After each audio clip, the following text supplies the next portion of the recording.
یہاں پر معاملہ یہ نہیں ہے. عمران خان یہ کہتے ہیں کہ میں نے بھائی سب کچھ زندگی میں دیکھ لیا, عروج دیکھ لیا, سب کچھ دیکھ لیا, اب زندگی کے جو باقی سال ہے یہ میرے پاکستان کے لیے ہوں گے.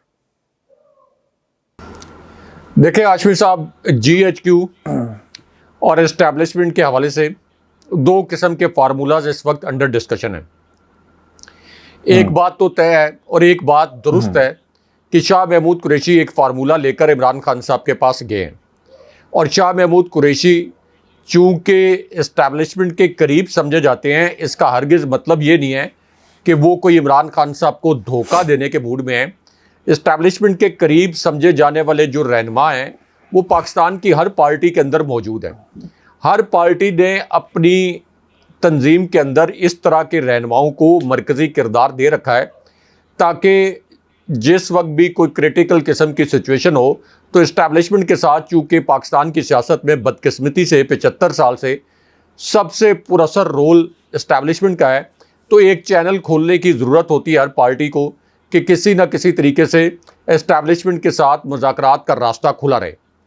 اب ہم نے دیکھا کہ شہباز شریف, یعنی اس وقت جب نواز شریف پوری فوج کے خلاف سازش کر رہے تھے, مریم نواز یہ ٹویٹس کر رہی تھیں کہ آزاد کشمیر میں فوج کے خلاف بغاوت کے نعرے لگ گئے, لیکن شہباز شریف اس وقت بھی ڈگی میں چھپ کر جی ایچ کیو جاتے تھے اور جناب باجوہ کی منتیں کرتے تھے, ان کے بوٹ پالش کرتے تھے.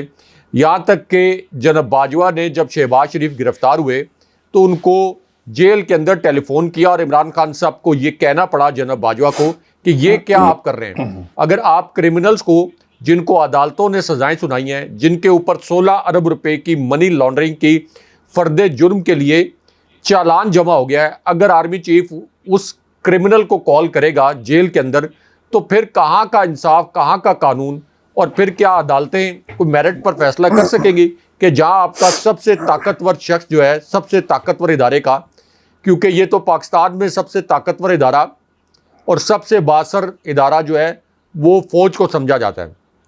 جو مغرب ہے اور جو مہذب ممالک ہیں وہاں پر سب سے معزز ادارہ, سب سے بااثر ادارہ عدلیہ کو سمجھا جاتا ہے. عدلیہ کا احترام ہوتا ہے کیونکہ عدلیہ نے انصاف فراہم کرنا ہوتا ہے. نو ڈاؤٹ کہ فوج کسی بھی ملک کا انتہائی اہم ستون ہوتی ہے, ہماری فوج بھی, ہمارا جو ادارہ ہے یہ ملک کی سلامتی کے لیے ناگزیر ہے, لیکن سب سے زیادہ اہمیت عدلیہ اور خاص طور پر سپیریئر کورٹ کی ہوتی ہے. اب ہاشمی صاحب, جناب باجوہ جب شہباز شریف کو کالز کر رہے تھے تو اس کا مطلب یہ ہے کہ انہوں نے ایک چینل کھول رکھا تھا کہ اسٹیبلشمنٹ کے ساتھ کیسے ڈیل کرنی ہے. گڈ کاپ بیڈ کاپ کا وہ کھیل کھیل رہے تھے. تو اس میں شاہ محمود قریشی, جن کے کردار پر پارٹی کے اندر بھی بہت سے لوگ سوالات کھڑے کرتے رہتے ہیں, جہانگیر ترین کا پورا گروپ ان کے خلاف تھا, شاہ محمود قریشی کے خلاف, اور اس کے بعد شاہ محمود قریشی نے اپنا ایک کلاؤڈ بھی بنایا, اپنے کلاؤڈ کے ذریعے جہانگیر ترین کو آؤٹ بھی کروا دیا, اور اس کے اندر ایک دو فیکٹرز اور بھی تھے کیونکہ عمران خان صاحب جہانگیر ترین پر جو الزامات لگے تھے اس کی تحقیقات بھی کروانا چاہتے تھے. تو اب شاہ محمود قریشی کے ذریعے دو پیغامات تو بھجوائے گئے. ان میں سے ایک پیغام تو یہ ہے کہ عمران خان صاحب وقتی طور پر لندن چلے جائیں, کیونکہ سعودی عربیہ جانا تو کوئی آپشن نہیں ہے عمران خان صاحب کے لیے. سعودی عربیہ میں عمران خان صاحب جائیں, اگر جائیں تو وہاں تو عمران خان صاحب کو فعال طریقے سے سیاست کرنے کی اجازت نہیں دی جائے گی. سعودی عربیہ میں جب تک نواز شریف موجود تھے, جب جلا وطنی میں گئے تھے, جو کہ انہوں نے خود جلا وطنی اپنائی تھی, جو کہ ایک معاہدے کے تحت یہاں سے سابق صدر پرویز مشرف کے دور میں وہ یہاں سے گئے تھے خود سگنیچر کر کے, جس کو بہت سے سیاسی حلقے یہ کہتے ہیں کہ وہ ایک فرار تھا, یعنی ان کے باقی رہنما یہاں پر رہ گئے اور وہ خود یہاں سے چلے گئے. تو ان کو سعودی عربیہ میں رہتے ہوئے فعال سیاست کی اجازت نہیں دی گئی تھی. الٹیمیٹلی شہباز شریف پھر لندن سے, اور نواز شریف بھی پھر لندن جب پہنچے تو وہاں وہ سیاست کرتے رہے. الطاف حسین لندن سے سیاست کرتے رہے. تو اس لیے ایک تو عمران خان صاحب کو یہ پیغام 100% درست بات ہے کہ یہ پیغام دیا گیا ہے کہ کسی طریقے سے عمران خان صاحب باہر چلے جائیں. اور یہ جو ECL پر نام ڈالا گیا ہے عمران خان صاحب کا, یہ تو PDM نے ڈھیٹ ہو کر ڈالا, کیونکہ ان کو پتا تھا کہ عمران خان صاحب باہر نہیں جا رہے. جب ان پر قاتلانہ حملہ ہو گیا, جب ان کی گرفتاری بھی ہو گئی, تو تب بھی عمران خان صاحب باہر نہیں جا رہے تھے. تو اب بھی عمران خان صاحب نے اس فارمولے سے تو انکار کر دیا کہ وہ کسی صورت باہر نہیں جائیں گے, کیونکہ اس کے اندر ایک بہت بڑا ٹریپ ہو سکتا ہے کہ عمران خان صاحب باہر جائیں اور پیچھے MQM پاکستان کی طرز کا جیسے الطاف حسین کے خلاف ایک اقدام ہوا تھا اور MQM پاکستان کو تخلیق کر دیا گیا تھا، تو اس طرح کا کوئی یہاں پہ سٹیپ اٹھانے کی کوشش کی جائے، اگرچہ وہ سٹیپ تحریک انصاف کے کانٹیکسٹ میں اس لیے ناکام ہو جائے گا کہ MQM صرف کراچی کی پارٹی ہے، حیدرآباد کی پارٹی ہے، یعنی شہری علاقوں کی پارٹی ہے، سندھ کے جو 2 مرکزی شہری علاقے ہیں، باقی اس کی پورے ملک میں زیرو ایکسیپٹنس ہے، ان کی کوئی ایکسیپٹنس نہیں ہے. جبکہ عمران خان صاحب کی پارٹی وفاق کی پارٹی ہے. چند ہفتے پہلے تک پنجاب KP کے حکمران تھی، آزاد کشمیر کے حکمران تھی، وفاق میں حکومت تھی، 156 نشستیں ان کی اپنی تھی، اتحادیوں کے ساتھ ملا کر 182 نشستیں تھیں، اور اسی طرح سندھ میں کراچی کے علاقوں کا کافی شہری مینڈیٹ، اور بلوچستان میں بھی ان کی مخلوط حکومت تھی.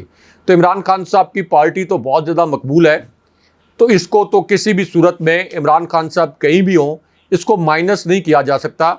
آج میں ایک آن لائن سروے دیکھ رہا تھا، اس میں تعداد لکھی ہوئی تھی کہ تحریک انصاف کے جن ارکان نے تحریک انصاف کو چھوڑ دیا ہے ان کی تعداد 243 ہو گئی ہے، جو کہ ارکان پارلیمنٹ ہیں، جو کہ کسی نہ کسی دور میں تحریک انصاف کے ساتھ ارکان پارلیمنٹ رہے ہیں، صوبائی اسمبلیوں کے ممبر بھی رہے ہیں، قومی اسمبلی کے اور سینٹ کے بھی.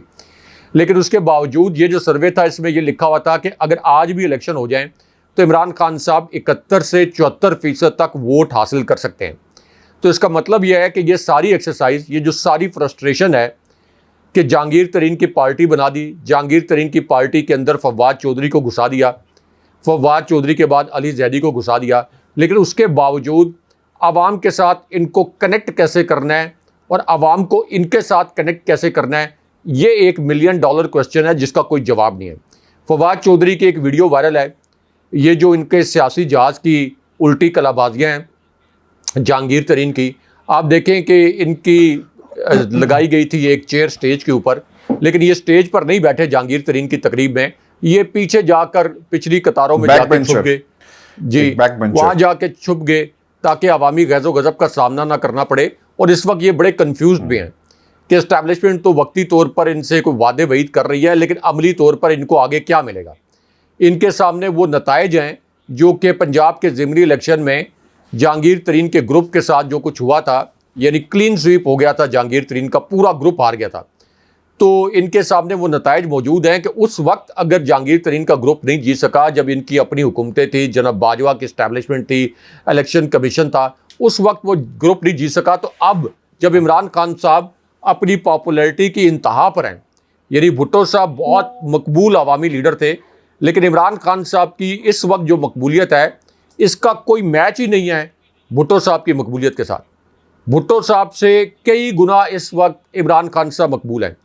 تو اس وقت تو عمران خان صاحب کو جو بھی لیڈر چھوڑتا ہے، چاہے اس کی PTI کے لیے اس سے پہلے بڑی خدمات رہی ہوں، چاہے وہ PTI کے اندر بہت ریسپیکٹڈ رہا ہو، بڑے بڑے قداور لوگ، بڑے بڑے برج جو ہیں اس کے باوجود وہ الٹ کر رہ گئے. اچھا عمران خان صاحب کو چھوڑ کر سیاسی طور پر ذلیل و رسوا ہو گئے.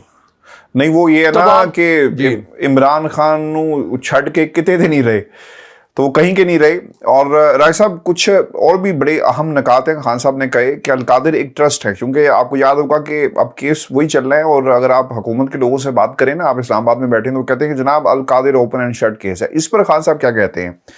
خان صاحب یہ کہتے ہیں کہ کابینہ کا فیصلہ تھا کہ القادر ٹرسٹ کا، یہ ان کا اکیلے کا فیصلہ نہیں تھا. 4 گھنٹے نیب میں بیٹھا، کوئی کیس ہی نہیں ہے، 19 ضمانتیں لی ہیں، قتل کا کیس بھی مجھے بنایا گیا. القادر ایک ٹرسٹ ہے جہاں غریب بچوں کو تعلیم مل رہی ہے. مجھے اس سے بالکل فائدہ نہیں ہوا. کسی ٹرسٹ سے کسی کو کیا فائدہ ہو سکتا ہے؟ مجھے ان کیسز سے کوئی فرق نہیں پڑتا. میں عدالت پہ جاتا ہوں اس لیے کہ میں پاکستان کی عوام کو یہ بتا سکوں کہ میں پاکستان کی عدالتوں کے سامنے جو ہے اپنے آپ کو پیش کرتا ہوں، اور میں قانون سے بالا تر نہیں ہوں، بھاگا ہوا نہیں ہوں. نواز شریف صاحب کی طرف اوبیسلی ملٹری کوڈ بنائے، لوگ ڈھونڈے جا رہے ہیں جو کہیں کہ عمران خان نے کہا تھا کہ جلاؤ گھیراؤ کرو، ان میں سے کوئی سامنے آئے گا اور مجھے سزا ہو جائے گی. ملٹری کوڈ پہ مجھے لے جائیں گے، میری بہنوں تک پہنچ گئے، بہن کا خانسامہ اٹھا کر لے گئے، وہ ICU میں ہے. میری بیوی پر کیس بنائے گئے، ایک بہن پر اینٹی کرپشن پہنچ گئی، میں نے بہنوں کو کہا کہ باہر چلی جائیں تو وہ نہیں گئی. میرے سارے کیسز میں اپنے مقدمات کا سامنا کروں گا. کوئٹہ میں جو مقدمہ کیا اس میں یہ خود ذلیل ہو رہے ہیں کیونکہ وہ دشمنی کا معاملہ تھا. میں اسٹیبلشمنٹ سے کہتا ہوں کہ بات چیت کرو، میں آرمی چیف سے کہتا ہوں کہ بات کرو. کوئی تیار ہی نہیں ہے بات کرنے کے لیے. میں اپنی ذات کے لیے بات نہیں کرنا چاہتا. مجھے آپ کچھ نہیں دے سکتے. بجٹ سے آپ کو سمجھ آنا چاہیے کہ آپ کس دلدل میں جا رہے ہیں. ساری ایجنسی سارے ادارے ایک کام پر لگے ہیں کہ پارٹی کو ختم کر دیا جائے. نئی جماعت آ گئی, نئی جماعت میں 27 سال پرانے لوگ بھیج دیے ہم نے. اور ضرورت ہے, اگر آپ لوگوں کو ضرورت ہے تو ہم اس پارٹی کے اندر جو آپ نے نئی بنائی ہے, ہم مزید لوگوں کو بھی یہاں سے روانہ کر دیتے ہیں. رائے صاحب, القادری ٹرسٹ ہے, اور پھر 2 چیزیں خان صاحب نے آج بھی اسٹیبلشمنٹ کے سامنے یہ فارمولہ رکھ دیا ہے کہ جناب تیار ہوں, آئیں بات کریں, اور ملک کو آگے کیسے لے کر جانا ہے اس پر کوئی حکمت عملی طے کی جائے. دیکھیں عاشق صاحب, جو اسٹیبلشمنٹ کا فارمولہ ہے وہ تو عمران خان صاحب کے لیے کسی طور پر قابل قبول نہیں ہے. جو فارمولہ شاہ محمود قریشی کے ذریعے کنوے کروایا گیا کہ عمران خان صاحب باہر چلے گئے, کیونکہ اس فارمولے کے اندر عمران خان صاحب کو یہ نظر آ رہا ہے کہ شاہ محمود قریشی کے ذریعے یہ پارٹی چلوائیں گے, اور شاہ محمود قریشی کے ذریعے پارٹی نہیں. رائے صاحب, آپ نے کہا کہ یہ عمران خان کو قبول نہیں. میرا خیال ہے کہ جو 70% جو 2.5 منٹ کا کلپ ہے نا خان صاحب کا, اس پہ انہوں نے کہا یہ پاکستان کی 70% عوام کو بھی قابل قبول نہیں ہوگا کہ عمران خان ان کو چھوڑ کے چلے جائیں. یہ ان کو بھی قابل قبول نہیں ہے. جی, ان کے لیے بھی قابل قبول نہیں ہے. اور شاہ محمود قریشی جب اگر وہ پارٹی چلائیں گے تو تحریک انصاف تو عمران خان صاحب کا نام ہے, تو یہ پارٹی شاہ محمود قریشی یا پورے کے پورے تمام رہنما مل بھی جائیں, عمران خان صاحب کو اگر مائنس کرنے کی نام نہاد ایفرٹ بھی کی جائے, تو تب بھی تحریک انصاف کی وہ پاپولیرٹی قائم بھی نہیں رہ سکتی. عمران خان صاحب اگر آج ایک نئی پارٹی بنا لیں, مثال کے طور پر تحریک انصاف کے بجائے, میں ایک مثال دے رہا ہوں, تحریک جیسے اس سے پہلے تحریک استقلال تھی, عمران خان صاحب کوئی اور نام سے آج ایک پارٹی رجسٹر کروا لیں آج کے دن میں, تو وہ سارا ووٹ بینک اس پارٹی کا بن جائے گا. وہ پی ٹی آئی کو لوگ بھول جائیں گے. پی ٹی آئی کے اندر شاہ محمود قریشی, باقی جو اس وقت رہنما موجود ہیں ابھی, یعنی اسد کیسر, علی محمد خان, یہ اگر پی ٹی آئی کے اندر رہ بھی جائیں تو سارا ووٹ بینک اس نئی پارٹی میں چلا جائے گا جس کو عمران خان صاحب اپنے نام سے رجسٹر کروائیں گے یا جس کی حمایت کا اعلان کر دیں گے. تو اس وجہ سے ایک تو اسٹیبلشمنٹ کے لیے عمران خان صاحب سے اپنی شرائط بنوانا یہ تقریباً ناممکن ہے. یعنی یہ نہیں ہو سکتا کہ اسٹیبلشمنٹ اپنی شرائط رکھے اور عمران خان صاحب ایز اٹ از مان لیں. اسٹیبلشمنٹ شریف خاندان سے تو اپنی شرائط منوا سکتی تھی, کیونکہ شریف خاندان کرپشن میں لٹھرا ہوا خاندان تھا, عدالتوں کے فیصلے آ چکے تھے, مفرور اشتہاری مجرم وہ قرار دیے جا چکے تھے, ان کی پاپولیرٹی آن گراؤنڈ مکمل طور پر آپ یہ کہہ لیں کہ پنجاب کے اندر بھی ان کو اتنے بڑے چیلنج کا سامنا تھا کہ لاہور میں ضمنی الیکشن میں وہ 4 میں سے 3 نشستیں عمران خان صاحب سے ہار گئے. تو وہ تو اسٹیبلشمنٹ کی تمام شرائط مان سکتے تھے, لیکن عمران خان صاحب نہیں مان سکتے, کیونکہ ان کو پتہ ہے کہ میرے پیچھے 70 سے 75% عوام کھڑے ہیں. جہاں میں کھڑا ہوں گا وہاں پر عوام کھڑے ہوں گے. اور عمران خان صاحب کو یہ بھی ریئلائزیشن ہے کہ یہ جو میرے رہنما اس وقت توڑے جا رہے ہیں پارٹی سے, عمران خان صاحب کا چہرے کے اوپر آپ کانفیڈنٹ دیکھیں, ایک تو ان کے جو اعصاب ہیں فولادی اعصاب ہیں. میں نے بہت قریب سے عمران خان صاحب کی شخصیت کو پرکھا ہے بطور صحافی. میں نے بے شمار لاتعداد جب وہ پرائم منسٹر تھے تو ان کی بریفنگ اٹینڈ کی ہیں, جب ان کے انٹرنیشنل وزٹ ہوئے وہ میں نے اٹینڈ کیے. میں آپ کی نا بات کاٹ پتہ کیوں رہا ہوں. پیئرس مارگن نے نا ایک انٹرویو خان صاحب کا 2 روز پہلے کیا رائے صاحب, اور انہوں نے اپنے پروگرام کے اندر پورا ایک پینل بٹھایا ہوا تھا جو عمران خان اپنے کرکٹنگ ڈیز کے حوالے سے پیئرس مارگن بتا رہے تھے کہ when he used to play cricket in Essex, اور پھر وہ بتاتے ہیں کہ جو نروز ہیں خان صاحب کے وہ سٹیل کے بنے ہوئے ہیں, اتنا ہارڈ ورکنگ اور اتنا ایسا شخص جسے توڑنا اتنا ممکن نہیں ہے. پھر انہوں نے کہا کہ قتل گرا دیا گیا, حکومت ختم کر دی گئی, لیکن اس کے باوجود عمران خان جو وہ کھڑا ہے, اور یہ ایک گورا کہہ رہا ہے عمران خان کے بارے میں. ہاشمی صاحب, جس دن عمران خان صاحب کے خلاف رجیم چینج آپریشن ہوا تھا, جس دن, اس دن عمران خان صاحب کو اور پاکستان کے تمام سیاسی حلقوں کو پتا تھا کہ عمران خان صاحب اب نشانے پر آ جائیں گے. سوال ہی نہیں پیدا ہوتا کہ عمران خان صاحب کی گرفتاری نہ ہو, سوال ہی نہیں پیدا ہوتا کہ عمران خان صاحب کی پارٹی کے رہنماؤں پر مقدمات نہ ہوں. جب اس طرح سے اسٹیبلشمنٹ کسی کی پارٹی کی حکومت گراتی ہے تو اس کے جو تمام مرکزی رہنما ہیں وہ 1 منٹ نہیں لگاتے کہ اس سے پہلے نئی حکومت ان کے نام ECL پر ڈالے, وہ فرار ہو جاتے ہیں. عمران خان صاحب کے پاس تو اس وقت بھی بڑا موقع تھا, ان کو پتا تھا کہ اب یہ گرفتاریاں کریں گے. اب جناب باجوہ نے میری حکومت گرائی ہے,